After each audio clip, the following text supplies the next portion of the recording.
Indian ক্রিকেটে যত বড় সুপারস্টারই আসুক না কেন বিরাট কোহলির জায়গাটা কেউ নিতে পারবে না। শুভমান গিল, জয়সওয়াল, অভিষেক শর্মা তারা দারুণ প্লেয়ার, কিন্তু বিরাট কোহলির মতো প্লেয়ার ইন্ডিয়া আর একটাও পাবে না। বিরাট কোহলি টেস্ট এবং টি-20 থেকে ইতিমধ্যে রিটায়ারমেন্ট নিয়েছেন এবং শুধুমাত্র ওডিআই ক্রিকেটটা কন্টিনিউ করতেছেন।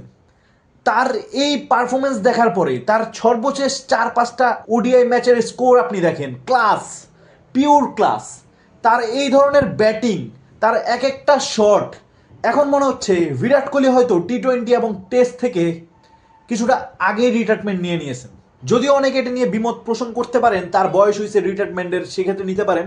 তবে তিনি অ্যাজ এ প্লেয়ার এখনও যেই ধরনের ফর্মে আছেন, তিনি আরও 3 থেকে 4 বছর যদি কন্টিনিউ করেন ক্রিকেট, আমার মনে হয় না তার ফ্যান্সরা এতে বিরক্ত হবে বা একজন ক্রিকেট প্রেমী তার খেলা দেখতে অনিচ্ছা পোষণ করবে। বিরাট কোহলির মতো প্লেয়ার আর একজন আসবে কিনা তা নিয়েও সন্দেহ আছে।